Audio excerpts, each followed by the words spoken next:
Javier Masip, bienvenido. ¿Qué tal?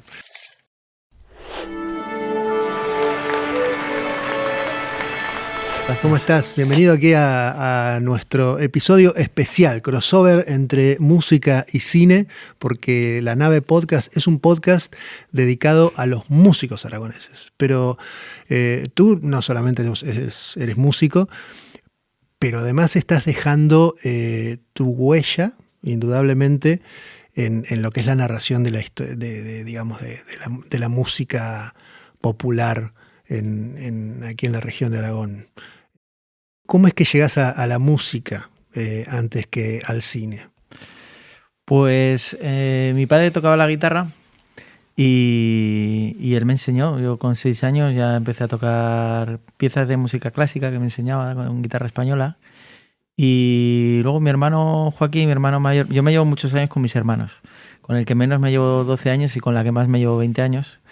Y entonces el que es inmediatamente siguiente a mí, el que me llevo 12, era rockabilly, que de ahí me viene un poco también toda la pasión por Más birras, que ha acabado cristalizando en la película.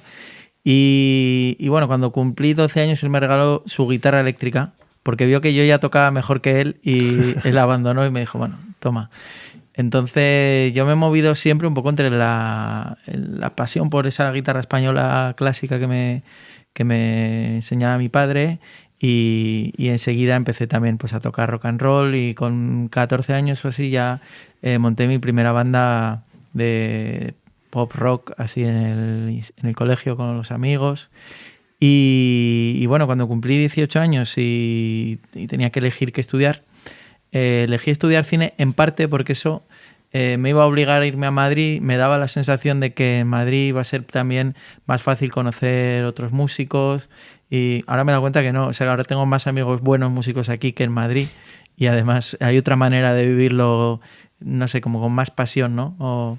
Pero bueno, en aquel momento era como la sensación de volar, de conocer más mundo y ahí monté también una banda nada más llegar, Ciudad Frontera, con la que grabamos un disco en la Cafetera Atómica de aquel entonces. La original de Rafa Domínguez, en Garrapinillos. En solitario. Sí. Y bueno, siempre mantuve esa doble vertiente ya cuando empecé a estudiar cine de hacer mis cortometrajes, de ir haciendo proyectos cada vez más profesionales con la de la música, pero en un momento dado el cine fue adelantando, digamos, ¿no? Y empecé a poder dedicarme profesionalmente al cine y a vivir de ello, y lo de la música cada vez iba siendo más un hobby. Ya el grupo lo tuve que dejar porque me fui de Madrid, entonces ya no compartíamos. Y bueno, pero al final con La Estrella Azul se ha vuelto a unir porque ha habido otras obras que he hecho de cine que no han tenido nada que ver con la música, pero ahí en La Estrella Azul un poco se ha juntado todo de nuevo otra vez. ¿Y qué edad tienes? 36. 36. Parece que tenga 50, ¿verdad? Con todo lo que habla que ha recorrido. Sí, y además, bueno, pero ¿este es tu primer largometraje? Sí, bueno, hice un largometraje de ficción. Hice un proyecto un poco curioso que se llamaba Los Inconvenientes de No Ser Dios, que era una beca. Yo vivía en la Fundación Antonio Gala, que era una beca de creación en la que vivían 15 creadores de distintas disciplinas, entre ellos también había un músico increíble. Vivíamos en un convento en Córdoba y ahí mi proyecto era hacer 12 cortometrajes que juntos formaban una película, aunque a veces moví los cortos por separado. Como película lo presenté aquí y ganó el premio en el Festival de Zaragoza. Pero luego esa película ni siquiera está registrada en el ministerio oficialmente, así que es un poco raro. A veces digo que La Estrella Azul es la segunda película, pero oficialmente es la primera, porque no, de la otra no consta, digamos, en el registro así oficial. Sí, pero justamente te preguntaba este tema de la edad y el historial, porque al final el cine es un arte de eso, es una forma de expresión. Ahora con la tecnología digital y todo, como que se ha abaratado mucho, pero de todas maneras es un proyecto cinematográfico implica una cantidad de gente, un volumen de trabajo que al final es bastante raro un debut. Digo, mucho antes que el tuyo, digo, ¿no? O sea, es cierto, ha habido directores que han debutado a los 20 y pico, pero lo más natural es una persona que construye una carrera, el cortometraje, el mundo del audiovisual, o incluso gente que viene de los oficios relacionados con el cine, o el montajista o el asistente, que hasta que llega el momento en que se pone detrás de la cámara y llevando adelante la dirección no suele ser una cosa, no es como el músico de rock que grabó su primer disco a los 17 años, digamos, ¿no? Bueno, es algo que cada vez más está subiendo la edad a la que la gente hace la primera película. Yo creo que antes, la generación anterior, hacían cortos así un poco más cutres o amateur y hacían una primera película. Si te pones a ver la filmografía, si tú ves la primera película de Almodóvar, aunque tiene mucha gracia, no es una película tan terminada técnicamente y tan perfecta como... Era también un campo de pruebas, hacer películas. Y se ven más cinematografías de directores que empezaron en los años 80, 70, 80. Ahora sí que es como que hay muchos cortometrajistas que podrían estar haciendo películas, que hacen cortos muy terminados y con una factura muy buena, que no consiguen hacer ese primer largo porque la verdad es que es difícil, claro. Ahora el mundo del cine, pues aunque se siguen haciendo muchísimas cosas, al ir cerrando salas de cine, el audiovisual se ha diversificado, ¿no? Hay mucha gente que ni siquiera hace un largo, que pasa a hacer series directamente, cosa que antes no había tanto mercado de series. Claro. Entonces ahora es un poco diferente. El largo tampoco es ya como la piedra angular de todo el audiovisual. Antes las películas eran el centro de todo, ¿no? Ahora hay como más múltiples formatos y hay muchos directores que no son directores de películas. Claro, o sea, las plataformas dan más espacio, pero al final cambian el formato. Sí, hay muchos directores que han hecho series y no han hecho, ni quieren, ni pasa por su cabeza hacer una película. ¿Y a ti la idea de la serie cómo te...? Pues no te digo que no me interese, pero aunque cada vez las series se parezcan más a las películas, la cantidad de tiempo que tienes en el rodaje para pulir las cosas y tal es menor. Por lo menos todavía aquí en España bastante menor, ¿no? Entonces yo soy una persona que más le gusta el detalle, o sea, soy muy kubrickiano. Con esta película hemos estado 10 años. En parte en algunos momentos no por decisión mía, pero otros momentos sí que era por estar yo puliendo mucho los detalles de diferentes aspectos y tal. Entonces creo que en una serie me sentiría frustrado, tal como trabajo ahora, porque me parecería que me falta tiempo para preparar, me faltaría tiempo en el rodaje y luego también creo que al final el valor de lo que has hecho cuando lo divides en 20 capítulos no es lo mismo que en algo que dura 1 hora y media, ¿no? Que es como, bueno, pues como tener una botella de vino, como tener una garrafa enorme, ¿no? Pues parece que cada trago lo vas a disfrutar más, ¿no? Cada minuto de lo que estás viendo tiene contenido, pues mucho más, no sé, trabajo, amor. Una serie te permite no tener que recortar. No tener que recortar escenas, no tener que recortar líneas de los personajes. Y se acaba basando mucho más en la trama, porque para rellenar, normalmente... lo que está rellenando es con tramas, ¿no? Pero no puede tener contenidas tantas buenas ideas formales, porque sería imposible, sería apabullante. Entonces es muy normal que se estiran a base de estirar tramas, y la trama es como un poco lo más infantil del cine, ¿no? Saber hacia dónde va esta historia, no sé, creo que es la parte menos artística. Y tú dices esto de Kubrick, esta referencia que has dado, por esto mismo, porque antes que la historia y antes que la actuación, lo formal, o sea, dónde está la cámara, dónde lo fotográfico, lo que tiene que ver con la composición, lo que tiene que ver con el arco narrativo, más que con la anécdota. ¿A eso te referís? Sí, bueno, a ver, en el cine es indisociable el contenido de la forma, ¿no? Sí. Hace poco oí hablar al Albert Serra, que él decía que solo le interesaba la forma, y yo pensaba, bueno, eso puede tener sentido en la música, que es un arte abstracto, o en la pintura, en la parte abstracta de la pintura. En el cine, claro, el cine nace y ontológicamente es la representación de la realidad. Entonces, no lo puede disociar. Pero sí puede haber historias que representen cosas que no son narrativas necesariamente, ¿no? Entonces, las series, es muy raro que una serie se mueva en los límites de una narrativa difusa, cosa que el cine sí que puede hacer. Si una película te puede meter en una experiencia que te lleve por un lugar abstracto, pero al final, si esa propuesta está dividida en capítulos, los capítulos no tienen mucho sentido de ser, digamos. Sería raro que lo aguantes, o sea, porque hay películas que exigen un poco de esfuerzo de ver, pero dices, bueno, voy a ver esta película de 1 hora y media que tiene un ritmo muy lento, muy pausado y que hay un plano de un paisaje de 5 minutos, y haces un poco el esfuerzo y una vez que entras, la ves, la disfrutas y dices, vale, ya, la he visto. Pero en una serie diría, ya no veo el segundo capítulo, seguramente no. Oye, cuéntanos, eres el director de tu primera película, segunda película en este caso, con gran éxito, y lo habrás contado muchas veces, pero ponnos un poco en contexto cómo llega a ti Mauricio Aznar para empezar a iniciar este proyecto que tú has dicho que te ha costado 10 años, ya contaremos, por diversas circunstancias, ¿no? Pues bueno, aquí voy a contar la versión un poco más extendida porque siempre lo resumo mucho en la petición de la madre, ¿no? Pero aquí igual interesa más lo musical también. Hay tiempo. En realidad, como os decía, a mí yo escuchaba los Más Birras desde no tengo recuerdos, o sea, desde que nací. Y de las primeras canciones que aprendí a cantar fue La telaraña, que es una canción que ahora de mayor ya no me gusta, pero cuando era niño tiene un aire un poco infantil y la cantaba muchísimo, y otras canciones, ¿no? Entonces, digamos que Mauricio siempre me acompañó. En un momento dado de mi vida me desconecto un poco de eso, pero lo redescubro cuando me fui a Madrid y me gustaba llevar a gala, estando en Madrid, que había una banda muy buena de Zaragoza. Entonces a los compañeros que conocía ahí se lo ponía. Y en aquella época, con aquella banda, pues cantábamos Apuesta por el Rock and Roll. Y bueno, pues me acuerdo que ahí poco antes o alrededor de esas fechas había salido el recopilatorio que salió en CD de Más Birras en aquella época. Entonces fue como con ese disco redescubrir la banda, y con mi grupo cuando íbamos por ahí siempre íbamos escuchando Más Birra y así. Entonces, cuando hice mi primer cortometraje, le pedí permiso a la madre de Mauricio para incluir una canción de él. De hecho, en aquella época también con mi grupo, con Ciudad Frontera, tocábamos en una parte acústica muchas veces la canción La Estrella Azul y El Gatito del Dulce Amor, las dos. Y bueno, entonces cuando le pedí permiso a la madre de Mauricio para incluir una canción, ahí la conocí, ella vio ese corto mío y me dijo que me quería proponer algo.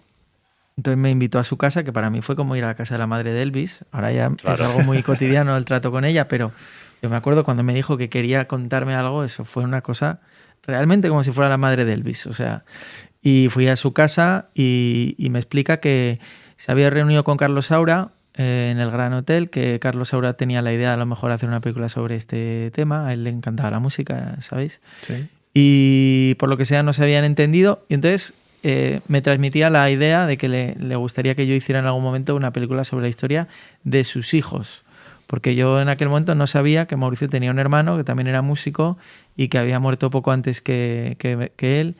Yo creo que ella quería también reivindicar un poco esa figura del hermano, que Mauricio siempre dice que era más genio su hermano que él, y que, porque hasta entonces solo se habían hecho homenajes prácticamente a Mauricio, ¿no? Esto era una manera de hablar de Pedro también.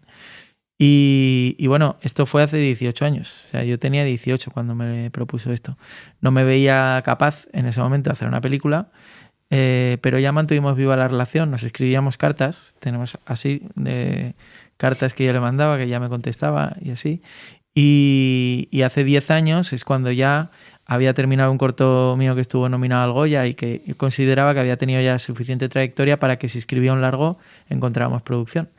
Y ahí fue cuando le dije de empezar, firmamos un contrato de que empezaba a documentarme y tal, y luego ya pues todo el proceso larguísimo. ¿Y cómo eran esas conversaciones? Porque ella te contaría cosas que a lo mejor no sabemos el resto, ¿no? O no sabíamos de forma pública, evidentemente. Claro. Me imagino que tú estarías con los ojos abiertos como platos, ¿no? Para poder escuchar. Sí, desde luego daría para un documental, porque pues tuvimos 10 encuentros de 3 horas, más o menos. Tengo todo eso grabado en vídeo. Y bueno, con ella y con otros 50 personas que entrevisté, o sea, la hermana de Mauricio, amigos, sí, el entorno, ¿no? Todo el mundo, las bandas, un montón de gente. Y bueno, pues es que no sabría ni por dónde empezar a contarte historias. Claro, ya te cuenta, pues sobre todo vivencias de cómo era la música. Yo iba mucho por ese lado, ¿no? De dónde le llegó a él la pasión por la música. O sea, cuando empezás este proyecto, lo empezás, o sea, todo el proyecto tiene una matriz independiente, digamos, pero lo empezás directamente como un proyecto pasional, porque haces todo un proceso de investigación que te lleva, ¿cuánto? Meses, años antes de ponerte realmente en la producción de la película. Sí, sí, sí. O sea, todo eso es antes de escribir el guión. Sí, más o menos estuve yo creo como 1 año y medio antes de empezar a escribir una línea de guión, ahí entrevistando gente y recorriendo. Hice el viaje a Argentina, que el mismo viaje que Mauricio había hecho, que lo pude hacer gracias a que los amigos de Mauricio me facilitaron, Jaime González, sobre todo de Almagato, todos los contactos que me podían ayudar y recibir ahí en el viaje. Y también había unas cartas que Mauricio enviaba a su novia, que servían mucho para ir entendiendo las El etapas recorrido del viaje y lo que había sentido en cada sitio. Contaba literalmente cosas que se ven en la película al final, cuando llega al Festival de Cosquín y dice que no se ha identificado con lo que hay en el escenario principal, pero que ha visto en la peña un chico tocando y tal. Todo eso estaba en las cartas. Hay un momento que dice, he conocido la música más linda de la tierra.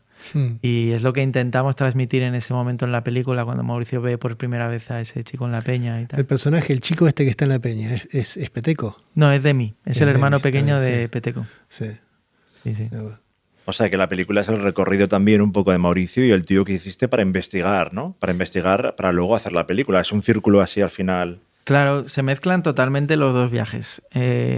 Porque de hecho, lo que pasó cuando yo repetí el viaje, claro, Carlos Carabajal, que es el que había enseñado a Mauricio, ya no vivía, había fallecido en el 2005. Y yo me encontré con el hermano pequeño de Carlos, es la persona que fue mi Carlos, digamos. Es el que me recibió en su casa y como yo también toco la guitarra y tal, pues mi manera de acercarme sobre todo fue a través de la música. No solo como un entrevistador que quiere hacer una película, sino que quería vivir en mis propias carnes cómo era para un europeo aprender otra música totalmente distinta, ¿no? Entonces Cuti me enseñaba a mí, pasaba las horas con él en el patio. También otro guitarrista, Luis Lazarte, que ese sí había conocido a Mauricio mucho, porque Cuti en realidad había tenido muy poca relación con Mauricio.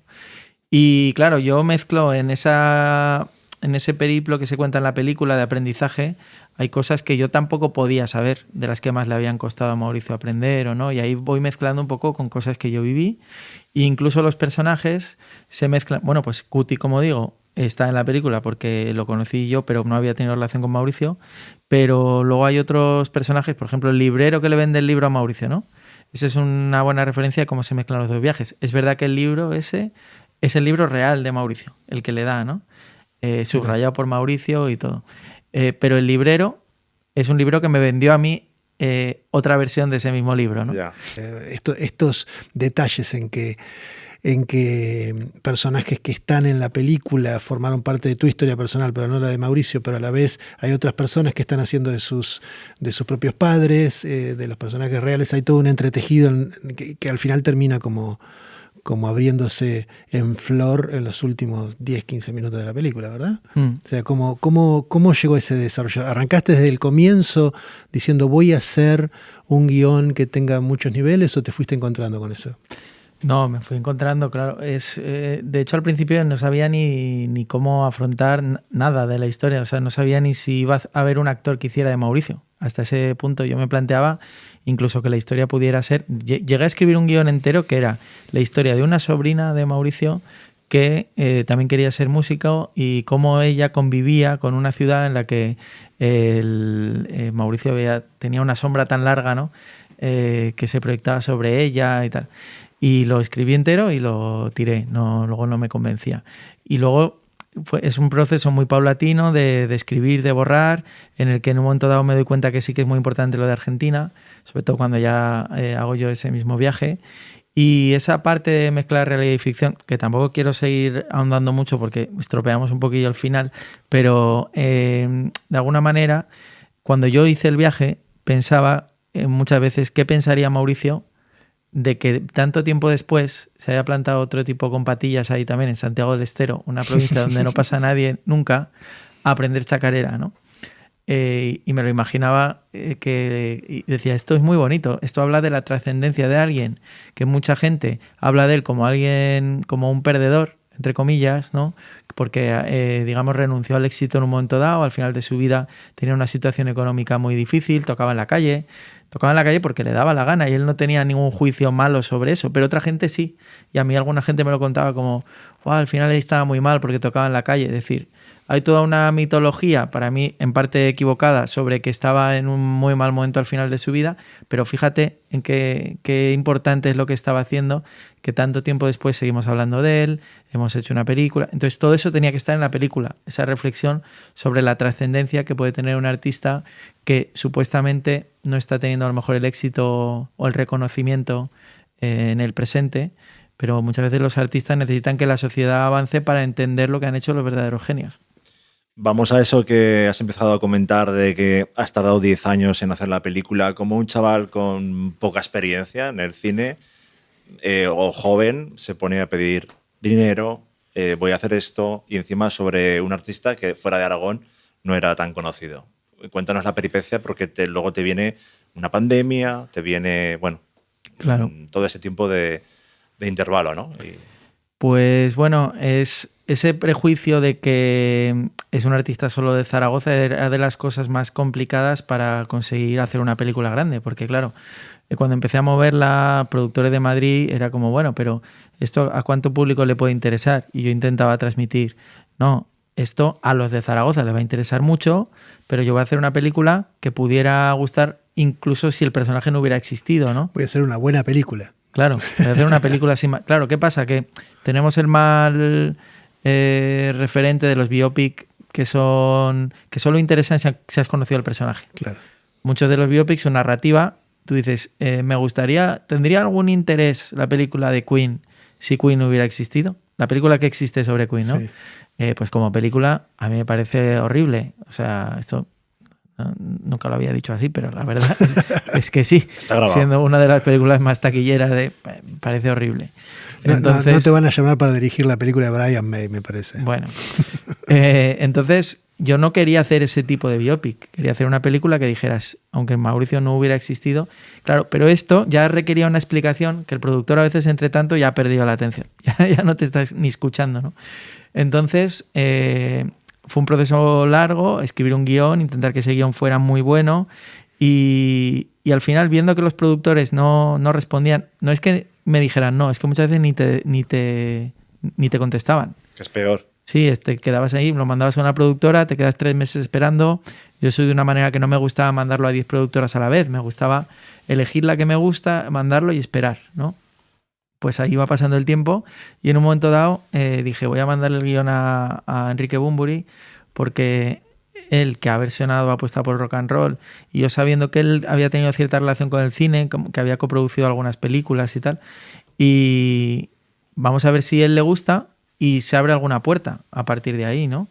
Y también ese nombre universaliza un poco cuando hablo con los productores. Total que se lo hice llegar, lo leyó muy rápido, le gustó mucho. Me dijo que, me acuerdo cuando recibí el mail, porque yo también he sido bastante fan de él y cuando recibí el mail me ha maravillado, dime qué crees que puedo aportar, me acuerdo que decía.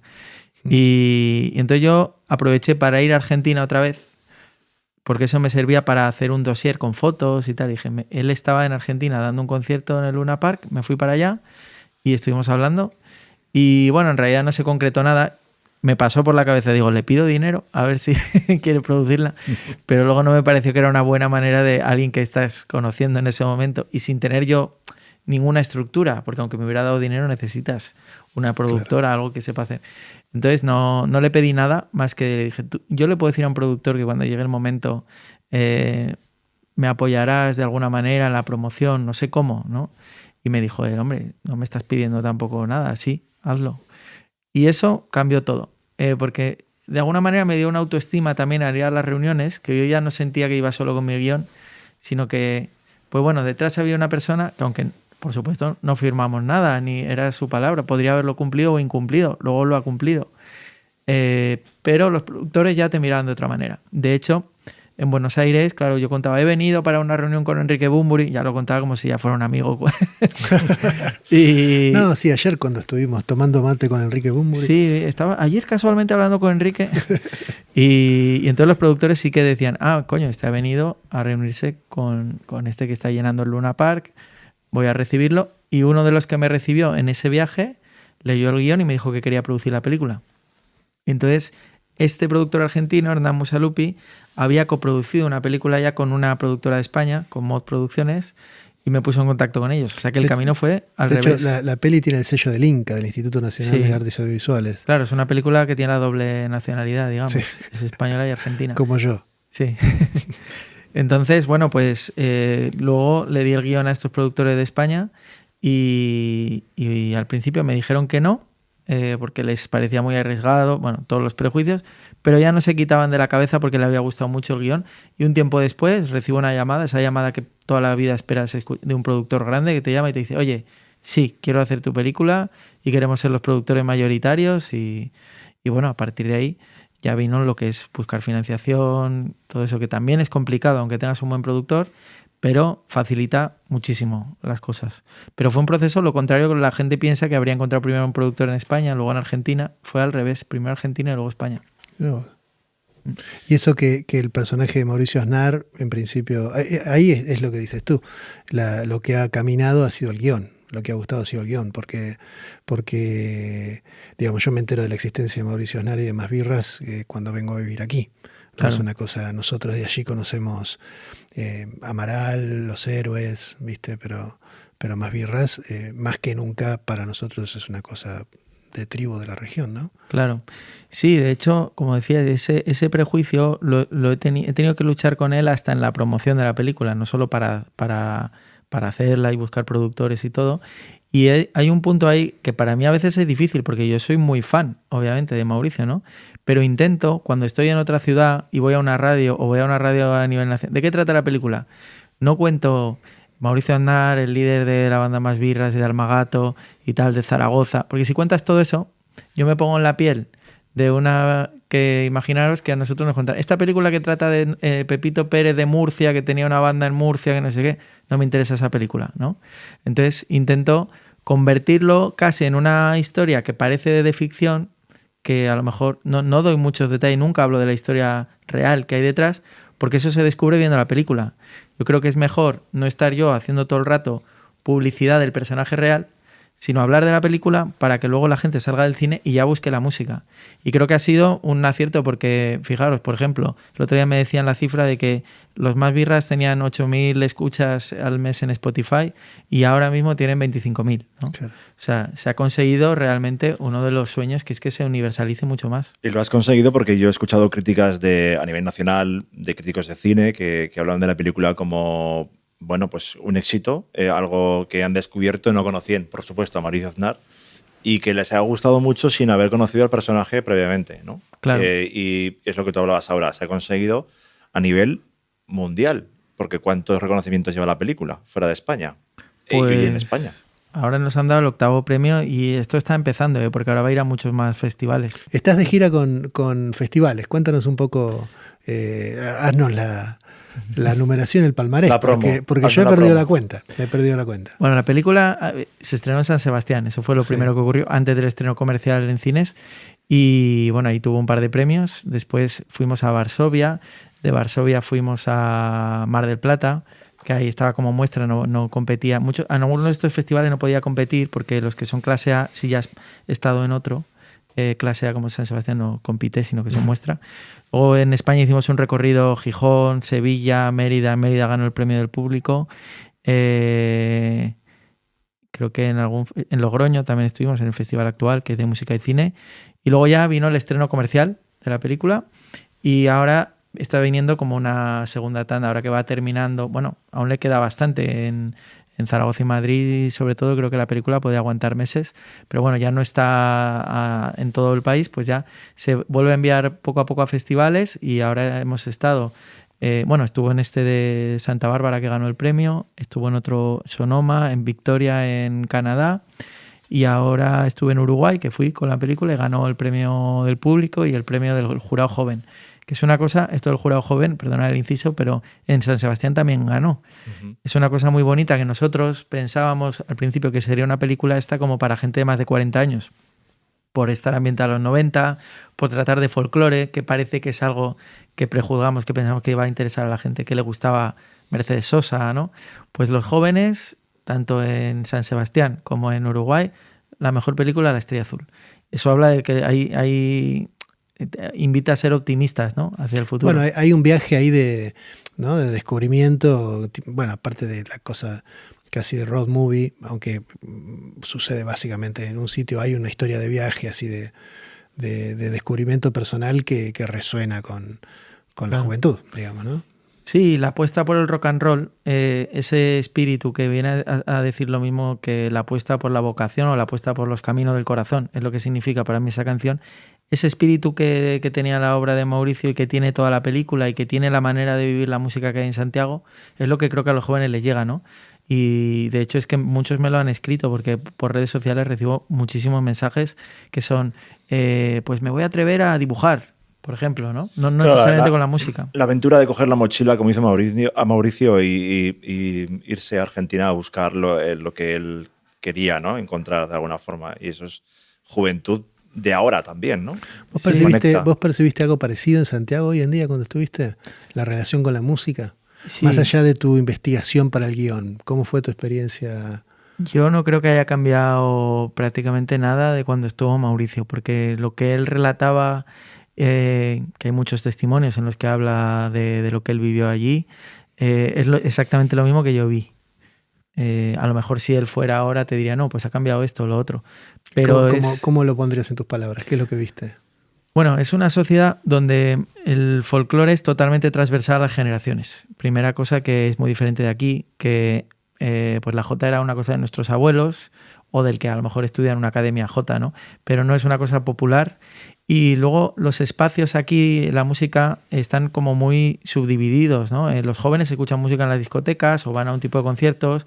La generación de nuestros padres escucha música de otro tipo de manera, pero nunca existe la comunión alrededor de la música de gente de diferentes edades. Entonces yo eso lo he visto en Santiago, en los conciertos, en las casas y en un lugar muy emblemático que aparece en la película, que es el Patio del Indio Froilán, que representa muy bien esto que hablo, que es un lugar donde todos los domingos se junta desde niños hasta ancianos a bailar, tocar, escuchar música y entonces esa música está vertebrando la sociedad, creando una unión en un sentido que en España no existe. La música no tiene ese tipo de función, tiene otras, pero esa no.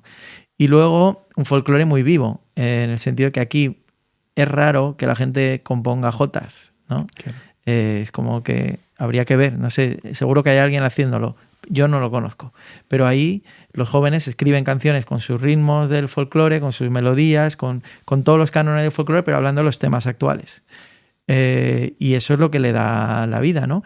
Y esos grupos, además, mezclan mucho las canciones de unos y de otros. O sea, los grupos no tocan solo sus canciones. Otra cosa que pasa mucho aquí, que si haces una versión, bueno, pues a lo mejor es una versión de un grupo famoso, pero ahí un grupo toca las canciones de otro grupo, la canción de mi abuelo, y es muy, muy común que cualquier grupo tiene su propio repertorio y un repertorio un poco más tradicional, ¿no? Entonces, esa manera de que la música sea como que forma parte de una especie de cultura popular que no pertenece a nadie. En la película se dice con una broma, dice, en esta casa las canciones son como las camas, ¿no? Que el primero que llega las agarra. Oye, ¿esperabas el recorrido que ha tenido la película, por ejemplo, que el tiempo de estar en cines, en las salas? A ver, yo... ¿En tus sueños hasta dónde llegaba? En mis sueños llegaba hasta donde estamos, pero en todo el entorno que rodeaba profesionalmente a la película, productores, distribuidores, todos, esto ha superado la mejor expectativa. Yo siempre he sido... Claro, esta película se ha hecho porque yo soy muy optimista y porque siempre he visualizado que esto iba a ocurrir. Entonces, bueno, aunque más o menos hay un halo de pensar que soy demasiado idealista, se han ido sumando a eso, ¿no? Pero ha superado la mejor expectativa. O sea, la gente tampoco sabe mucho. Yo me doy cuenta que la gente no sabe lo que es una cifra buena de espectadores para una película media, ¿no? Nadie sabría decir, no, es un éxito a partir de... No, esas cifras no las tenemos. Pues La Estrella Azul ha sido un súper éxito para el nivel de copias con el que sale, que es en cuántos cines está el primer fin de semana, ¿no? Eso, nosotros teníamos 80 y pico cines. Cualquier película de las que son grandes salen ya con 200 y pico copias. Pues en estos 4 o 5 meses del año ha habido muchas películas que saliendo con más de 200 copias no han visto... No aguantan. No han aguantado ni han tenido el número de espectadores con mucho que La Estrella Azul. ¿Y todavía ya está hecho el estreno en Argentina o está por estrenarse ahora? No, seguramente se estrenará... está por ver, pero es que el país está muy mal. Sí va a haber estreno ahora, pero con todo lo que está ocurriendo y hay una crisis ahí también del Instituto del Cine y tal, igual se retrasa hasta septiembre. Ajá. Bueno, igual hasta le viene bien como una forma de darle un segundo lanzamiento, digamos, ¿no? Sí, o sea, yo creo que no pasa nada, que se puede esperar un poco y que la película no va a perder nada, por eso sí. Uh-huh. La promoción ha sido muy buena, por cierto, y es una de las patas del éxito seguro que... Pero además, ¿no? si los productores principales son argentinos, seguramente tendrá un buen empuje ahí también. Sí, bueno, en realidad los productores mayoritarios son los de España, aunque el primero que apareció es argentino. Ah, ok. Luego por porcentaje son más los de España. Pero sí, hombre, y nosotros, o sea, yo por ejemplo, yo no gano nada de lo que la película recauda en Argentina y gano muy poco de lo que se recauda aquí, porque al final, pues son, sobre todo los productores grandes son el de España, de Madrid, digamos, y el de Argentina. Pero aún así iremos a promocionar la Argentina con muchísimas ganas, yo y Pepe Lorente, y a recorrer, igual que hicimos aquí, que es lo que ha funcionado. O sea, aquí lo que ha funcionado es que hemos hecho una gira de ir radio por radio en todas las ciudades donde había copia, ir a hacer coloquios con el público, que eso ayude al boca a boca, que se vea la pasión que tenemos, y es lo que ha generado realmente luego la onda expansiva, ¿no? Y en Argentina lo vamos a hacer igual, aunque hay que hacer el triple de kilómetros. Yo quiero ir a cualquier ciudad donde haya una copia, a cualquier radio, para que la película pues llegue a donde tiene que llegar. Oye, nos has contado que a Enrique Bunbury le pareció estupendo, maravilloso el guión. ¿Qué le pareció la película? Pues le gustó mucho, la vimos juntos con su novia en la Filmoteca, en un pase privado, aprovechando un viaje que hizo aquí, o sea que la vio antes del estreno comercial y bueno, le emocionó mucho. Lo que le pareció lo escribió en el prólogo del libro de Más birras que hizo Jorge Martínez. Escribe ahí ese momento en el que vio la película y viene a decir algo así que le emocionó mucho por la propia película en sí y su calidad cinematográfica, y luego porque le recordaba, claro, toda esa época que la había vivido, en la que estaban descubriendo la música, a la vez que descubrían los bares, ¿no? Algo así viene a decir. Sí. Y sí, le emocionó mucho y a mí me emocionó verla con él también, sobre todo además porque tenía esta cosa simbólica de decir, joder, los sueños se cumplen a veces, ¿no? De aquel guión y aquella conversación hasta este momento no nos habíamos vuelto a ver nunca. Sí nos habíamos escrito muchas veces, pero habían pasado 6 años en los que de repente ya nos veíamos y decíamos, es una realidad. El proyecto. Entonces yo no me olvidaré nunca de ese momento de ver la película con él. También lo hiciste con Andreu, ¿no? Con Pedro Andreu. Con Pedro Andreu, sí, varios músicos aragoneses. También había KCO, que nos ayudó mucho en la promoción, y yo no lo conocía además, y se portó porque fue el primero que dijo, sí, yo voy a apoyaros. Y luego cuando ya estaba él, pues claro, otros músicos se iban sumando, también Carmen París, Amaral y Juan Aguirre la vieron en el fin de estreno en Madrid, y bueno, todos han ido, y luego músicos de fuera de Aragón, muchos, también gente que yo admiro muchísimo, Jairo de Pedro, Miquel Erenchu, bueno, un montón de gente, y nos ayudaron, sí. Ha sido un camino impresionante, desde la primera idea hace 18 años. David, dices que la película tiene 10 años de producción, pero efectivamente de rodaje tuvo en el medio un hiato, tuvo una pausa que de hecho fue muy comentada. Claro. Muchos aquí hemos escuchado, antes de conocer, de haber visto un solo fotograma, el problema que hubo con el COVID, que hubo que parar. ¿Cuándo empieza la primera toma? ¿Y cómo es esa cronología? Empezamos a rodar el 9 de marzo de 2020. Ajá. Y es una fecha buenísima para empezar una película llena de escenas de conciertos entre 2 continentes. Y llegamos a rodar la escena del concierto primero. Eso es lo primero que rodamos, que menos mal, porque era una escena muy grande y gracias a eso yo creo que los productores no se retiraron porque les gustó mucho y era una escena muy costosa que había quedado ya resuelta, ¿no? Luego, pues parecía, bueno, todos sabemos lo que fue la pandemia, parecía que iba a ser un mes, luego 2 meses, luego medio año. La escena te refieres a toda la secuencia. Toda la secuencia, sí. Claro, sí. Sí, hasta que huye del escenario y todo eso. Entonces, en un momento dado, esto se empieza a alargar cada vez más y se empieza a complicar porque hay una inflación en Argentina que hace que el dinero que habíamos conseguido allí empieza a perder todo. En pesos. Claro. Hostia. El Inca apoya en pesos. Claro. Y alguna otra fuente de financiación creo que había Argentina, eso empieza a perder todo el valor, entonces, pero los precios van subiendo y lo que antes cubría casi el 100% del coste argentino de la película, de repente, cuando ya 2 años después estábamos casi dispuestos a rodar, porque ya había bajado la pandemia, cubría el 20% o algo así. Entonces, claro, lo bueno, tengo que decir, hablando de música, es que esto permitió que el protagonista durante todo ese tiempo fuera mejorando. Claro. Porque él no era músico. Él era un actor que tocaba un par de acordes. Él siempre dice, yo tocaba el la y el mi. No sabía ni hacer una cejilla, ¿no? Entonces, durante todos los días yo le pedía que me mandara una estrofa. Era como mantener la llama encendida sin quemarle, pero que nunca se apagara del todo, ¿no? Le pedía que me mandara una estrofa de una canción de Más Birras y me la mandaba por audio de WhatsApp y yo le hacía correcciones. Decía, fíjate esto de aquí, esto cántalo más así, más nasal, con la guitarra cuida tal. Y al día siguiente me lo mandaba otra vez. Y así durante cada semana una estrofa, ¿no? Y cuando ya tenía esa estrofa, vamos a la siguiente estrofa. Toda la pandemia. 3 años. Claro, y al final llegó un momento en que engañábamos a Gabriel Sopeña, por ejemplo, le mandaba un audio y decía, mira esto que he encontrado de Mauricio, una grabación de tal. Y decía, hostia, ¿y dónde lo has encontrado? Y era, no, es Pepe. Realmente le llegaba a engañar a la persona que más lo conocía. Qué notable. ¿Hubo pensamientos de abandonar? ¿Hubo...? Y me imagino que con ese compromiso difícil, ¿no? Bueno, hubo un momento, es que realmente yo llegué a ir a Argentina en 2022 dispuesto a rodar y ahí me encuentro con esta situación económica que no entendí muy bien por qué. O sea, yo llego ahí y ahí empieza a parecer que la película no se puede realizar, ¿no? Y entonces, después de mucha discusión con los productores argentinos, que a mí me parecía que estaban presupuestando la película demasiado grande, que se podía hacer con menos, pero ellos me decían que si no la película iba a ser mala. Bueno, claro, ahí el productor que ha hecho 30 películas te dice que tú eres el idealista que no sabe, que no hace falta 50 personas de equipo. Y entonces llegó un momento dado que no llegamos a un acuerdo, los productores de España tampoco entendían muy bien qué estaba pasando y me dijeron, vuélvete y ya veremos qué hacer, ¿no?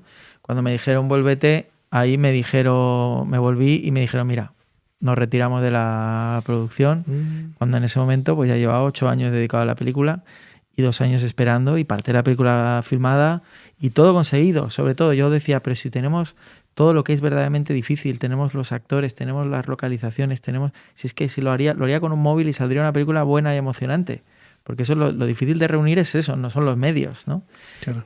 Y bueno, conseguimos salvarla con una jugada ahí un poco milagrosa. Pero respondiendo a tu pregunta, que me estoy yendo un poco, ahí pensé en abandonar. Hubo un momento que dije, ya vale de luchar. Además estaba con conflictos constantemente con el productor argentino. Me acuerdo un Skype peleándome con él que me decía eso, pero que yo llevo 30 años haciendo películas, ¿qué me vas a contar? Y yo, claro, yo decía, pero ¿por qué tengo que aguantar yo estas mierdas también? A lo mejor tengo que empezar a pensarlo todo de otra manera y ahí pensé en abandonar. Pero cuando volví a Zaragoza no me atreví, por ejemplo, a decirle a la madre de Mauricio esto, decirle, oye, se cancela todo. Y empecé a notar la pasión de los amigos que no me dejaban, o sea, decir que no. Era como, móntatelo como quieras, pero ¿necesitas dinero? Y yo, sí, pero hace falta mucho dinero. Y era tan abrumador que en un momento dado dije, oye, pues sí, vamos a ver cómo podemos a recibir un poco de esto que nos está ofreciendo la gente. Y lo que hicimos fue pedir ayuda en especie, digamos, y dijimos, vamos a rodar parte de la película para demostrar a los productores que sí que se puede hacer con menos medios y que la película no va a perder nada. Y vamos a hacerlo con otra cámara, con una Blackmagic como estas que tenéis aquí, en vez de con otra cámara que vale 60.000 euros. Y entonces rodamos parte de la película y luego lo vieron y dijeron, pues la verdad es que el resultado, hay escenas de la película que están rodadas de esa manera, por ejemplo la escena del bar y la escena de la orquesta, que es una de las escenas difíciles, que dije, si les mostramos como una escena muy difícil se ha podido hacer con pocos medios. La escena de la orquesta que está tocando en el bar. Sí. Es una maravilla de escena. Y bueno, pues gracias a eso, la verdad es que tuvieron la generosidad los productores de no poner su ego por delante, de decir, no, seguimos pensando que es imposible. No, ahí demostraron que tenían mucha pasión por el proyecto y dijeron, venga, vamos a hacerlo de esta manera. Y ahí cambiamos todo el equipo, lo hicimos con un equipo con el que yo había trabajado en mis cortometrajes y que era un equipo de menos experiencia pero de mucha más pasión e implicación. Y yo creo no, tengo la certeza total de que la película es mejor que lo que iba a ser en 2020 con más dinero, con más medios, con más camiones y con una cámara más cara, porque eso nos permitía invertir más en el tiempo, más que en los medios, ¿no? Cuando no tienes una cámara que cuesta mucho el minuto, pues en esta mejor. Escena que decías del bar, el sonido es directo. Sí, toda la película es lo deduje porque hacerlo de otra manera habría sido muchísimo más complejo, pero la verdad que suena muy bien. Me sorprendió, me hizo acordar hay una serie que me maravilló en su momento y cada tanto la vuelvo a ver, que es una de las primeras, estas grandes producciones de HBO que como que inauguran esta nueva época de la televisión, ¿no? Uh-huh. Que se llama Treme, no sé si la has visto. Sí, de músicos de Nueva Orleans, después del Katrina. Uh-huh.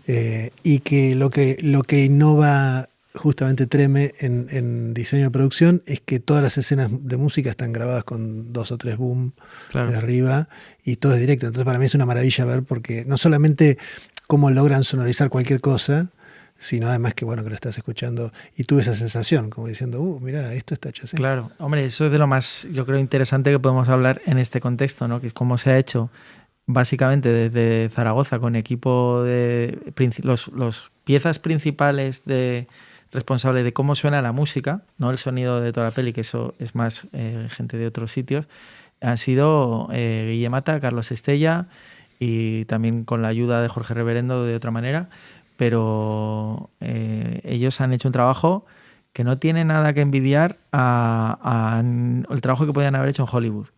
Y de hecho, pues la película se ha medido con otras películas en esos escenarios, en un festival en Hollywood, y te destacan el sonido, ¿sabes? No. Te hablan de qué maravilla el sonido en directo que tiene esta película y tal. Y es porque, claro, aparte de que son buenísimos, pues tienen una implicación con la historia que les hizo estudiar, ver cómo son las mejores películas de Hollywood. Con Carlos Estella nos compramos los Blu-rays de todas las películas estas de Hollywood grande que tienen algunas escenas en directo y analizábamos qué suena por cada altavoz en el 5.1, analizábamos en el concierto de Scorsese de los Rolling, ¿no? Que dices, a ver, ¿qué puede haber mejor que esto? Pues nada, ¿no? Y ahí nos poníamos a escuchar, a ver cómo suena cada cosa, por dónde te están metiendo las reverbs, si suenan por todo o suenan solo por atrás. Y analizando eso decíamos, ¿ahora cómo lo podemos mejorar? ¿No? Y mejorarlo era ensuciarlo. O sea, para nosotros la manera de mejorarlo fue que tenga un sentido muy realista, que no suene a disco, que no suene perfecto. Y bueno, y todo el trabajo de Guille Mata, que estuvo más al principio la dirección musical, para que esa banda suene de verdad y suene igual de bien que los Más Birras, para ayudar a Pepe, al protagonista, a que sea un buen cantante de rock and roll, y luego ya también estuvo junto a Carlos trabajando en toda la edición y todo la mezcla. Y las escenas ahí en el patio de los Carabajal son los técnicos de aquí de Zaragoza o gente de allí. No, ahí lo que es el técnico de la toma de sonido directo era un argentino, eran 2 argentinos, que es un equipo pequeño de sonido, porque muchas veces en un equipo de sonido hay 3 o 4 personas para películas que solo hay diálogos. Sí. Y ahí había 2 técnicos solo para escenas en las que a lo mejor había cantando 7 personas en un escenario, ¿no? Pero bueno, lo hicieron mucho bajo la supervisión de cosas que habíamos ido también ideando aquí durante la pandemia. O sea, por ejemplo, con Carlos tenemos fotos, una cosa muy bonita que es ponernos aquí en un patio, en una casa aquí que tenía una estructura, el patio parecía a la de Carlos, y decir, ¿dónde pondremos los micrófonos? ¿Qué micrófonos? ¿Cuál es el mejor micrófono para esconder debajo de la mesa para la guitarra? Y entonces hicimos unos esquemas que se seguían en Argentina, esos esquemas bastante... Me sorprendió mucho la escena, una de las escenas que están ahí en este espacio abierto, ¿cómo es que le llaman el patio? Pero no el patio de los Carvajal, sino este lugar. El patio del Indio. Sí, el patio del Indio, sí. Este hombre que hace los bombos, ¿le sí, sí. El Indio entonces, en el momento que están ellos alrededor de una mesa, como de un merendero, y están todos cantando y la cámara se aleja, y yo no sé si ahí hay efecto o qué, pero no se ven los micros, y el sonido está perfecto. Parecía, y yo los estaba viendo y digo, esto está grabado en directo, no es un doblaje. Claro. Pero a la vez la cámara se aleja. En un plano cerrado, acá mismo tenemos 5 cámaras y no entra en ningún cuadro, pero si mueves un poquito la cámara se ve todo. En este plano tú te alejas y no se ve un cable, no se ve nada, y el sonido sigue siendo todo efecto de proximidad, todo ahí. ¿Eso tiene algún efecto? ¿Es puro diseño de Eso, hay micrófonos escondidos por todas partes, los cables enterrados por abajo de la tierra y bueno, hay dos micrófonos muy direccionales que están bastante lejos para pillar el ambiente. Hay un micro en la cámara porque el sonido sí va cambiando un poco cuando te vas alejando, Sí. va cambiando un poco la percepción para que tengas la sensación de distancia. Distancia, sí. Sí, entonces... Pero sigue definiendo, ¿no? Sí, no es sí, que de sí. pronto el ambiente capta... Claro, también había micros de corbata. Sí. Y luego también hay herramientas ahora por inteligencia artificial que permitían claro, separar una voz de una guitarra, ¿no? Entonces es más fácil ahora potenciar. Si en el micro de ambiente te ha quedado un poco alta la guitarra frente a la voz, pues ahora es un poco más fácil separar y subir. O sea, esa herramienta que además es de hace poco nos ha ayudado bastante. Sí, que la desarrollaron ahora para lo de los Beatles, ¿no? Sí. Sí. El Get Back. Con todo lo que nos has contado, la verdad es que haría falta un documental de cómo ha transcurrido tu vida durante estos últimos 10 años y lo complicado que ha sido grabar la película, ¿no? Sería otra película o otro audiovisual en este caso. Lo tenemos todo grabado, ¿eh? Ha sido muy complejo y has ganado, bueno, has perdido años de vida, sí, de experiencia has ganado, pero qué complicado. La siguiente película será, nada, muy fácil. Bueno, la verdad, el siguiente proyecto. No lo sé, todo depende de dónde me meta, pero la verdad que sea tan difícil como esta es muy difícil. De hecho, hace poco dijo un periodista que era la película con la historia más difícil de todo el cine español. Claro. O sea, si te pones a mirar, igual no hay una película que desde el inicio de rodaje hasta el último día de rodaje de ficción hayan pasado 3 años. Eso es una cosa tan rara por culpa de la pandemia. Oye, el año pasado... En el sentido de un rodaje de 3 años. Un rodaje de 3 años. Está bien. Claro. Normalmente cualquier película además que tiene subvención tiene unas obligaciones de plazo, claro, que tú empiezas a rodar, terminas 2 meses después y como muchísimo una película que tenga un grandísimo presupuesto a lo mejor pueda estar medio año rodando, que es algo muy inusual, ¿no? Pero 3 años es algo rarísimo. Sí, bueno, me imagino que cuando hay un compromiso, pero también es eso, ¿no? O sea, a eso me refiero. 3 años puede ser el tiempo de casi de cualquier proyecto amateur que hacen un grupo de amigos, pero cuando hay dinero, planificación, producción, recursos, contratos, además mantener a toda esa gente comprometida y junta debe haber sido una especie de Tetris, ¿no? Sí, bueno, de hecho es que casi todo el equipo cambió. Eso era imposible porque todo el mundo le iban saliendo otros trabajos. No, pero los actores mismos. Los actores sí, la verdad que la pasión que pusieron todos, ellos, no solo hubo que cambiar a los niños, que los que habíamos hecho casting en 2020 aparecieron después otros porque claro, habían crecido. Habían crecido, claro. Pero... Véalos antes de que crezcan, como dice Lelutier. Sí. Los niños cantores del Tirol. Sí, Véalos antes de que crezcan. Pues eso mismo. Oye, Javier, el año pasado te vimos en directo... en lo que a mí me concierne en los premios de la música aragonesa, en Sabiñánigo, cantando 2 temas con Gabriel Sopeña. Uh-huh. Volvamos al inicio. ¿Sigues tocando? ¿Cómo llevas el tema de la música?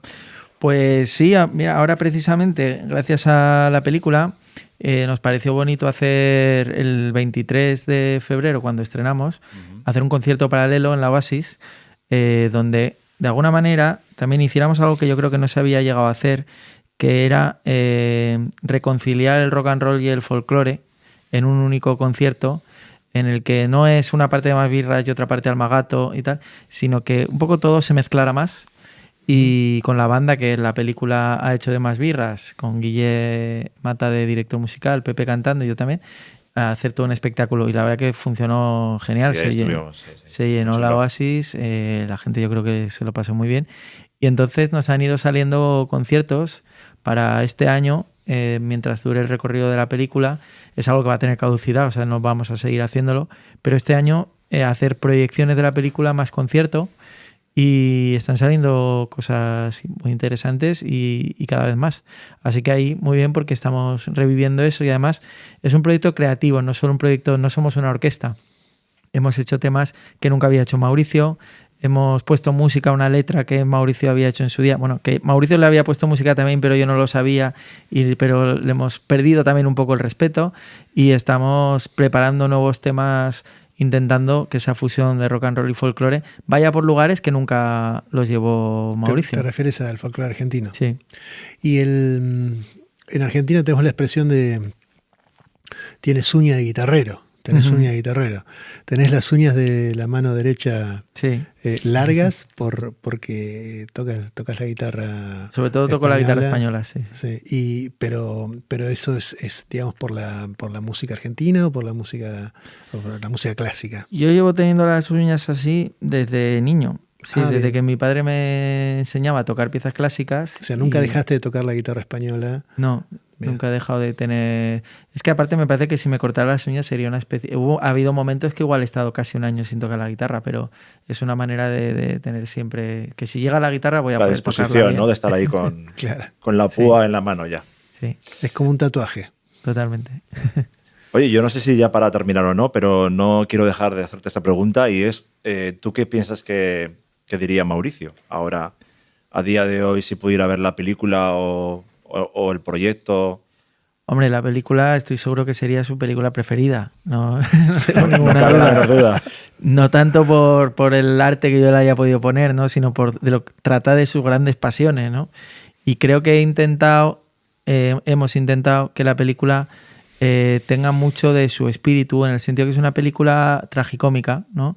Que la gente se ríe en el cine, se lo pasa bien en algunos momentos, que aligeran, que es como Mauricio era, que era un tío muy gracioso, pero también tiene profundidad y también emociona y es llegadora, ¿no? Como dice Atahualpa Yupanqui. Y creo que eso le gustaría a él, que fuera así. Y luego es una película que todo el mundo lo percibe, que la hemos hecho con mucha pasión. Hubo un momento que el hermano de Mauricio, que yo lo llegué a entrevistar, a Federico, que luego falleció, le pregunté, ¿qué pensaría Mauricio de que hiciéramos una película? Un poco la pregunta que tú me has hecho, pero antes de hacerla, la película. Porque yo siempre estaba también con esa duda de ¿con qué derecho estoy haciendo yo esto? Por mucho que la madre me lo haya encargado, ¿le parecería bien a Mauricio todo esto? Y el hermano me dijo, si tú le pones alma, corazón y vida a lo que haces y su película te sirve de excusa, o sea, lo que él vivió, perdón, te sirve de excusa para hacer una película con amor y con pasión, a él le parecería de puta madre. No estaría valorando si esta escena o la otra o tal, ¿no? Y eso sí que está claro que le hemos puesto toda la pasión, más allá de que le gustara una parte u otra, la película le encantaría. Genial. Creo yo. Javier, te agradecemos muchísimo la visita, es un honor tenerte aquí. Esto que estamos haciendo aquí, el podcast de la nave, es una cosa nueva, así que te agradecemos la confianza. Te vamos a desear siempre lo mejor en los proyectos futuros y todavía el recorrido que le queda a la película, que no solamente por el estreno en Argentina, sino por la vida que le queda todavía en cines y luego ya supongo que en plataformas, etcétera. Sí. Es evidentemente una película que va a dejar una marca porque es singular en una cantidad de cosas. Lo digo yo sin saber nada de cine, sino simplemente como un espectador de la cultura. Estás dejando una marca no solo en el cine, sino en la música aragonesa, se te va a recordar, al punto que, como te decía hoy,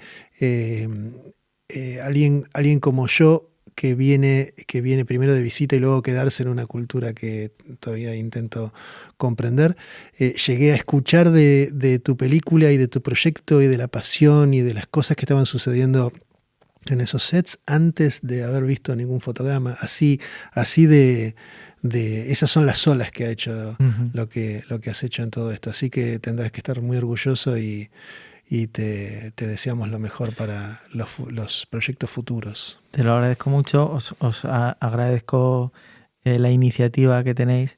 Y en línea a lo que decías, yo estoy orgulloso no del trabajo que he hecho, sino también de cómo esta tierra ha recibido todas las fases del proceso. O sea, eso de que somos una tierra dura y de que nadie es profeta en su tierra, yo lo tengo que desmentir totalmente, porque la gente apoyó desde que lo empezamos a imaginar. No me sentí nunca juzgado, solo me sentí apoyado, y la película existe gracias a la pasión de esta tierra y gracias a la pasión de la gente, que conozco gente que ha visto la película 9 veces. Sí. En la película está donde está. Así que no es una cosa del mérito de uno y el resto son espectadores, sino que la hemos hecho entre todos. Bueno, Javier, muchas gracias y nos vemos en la próxima película. Muchas gracias.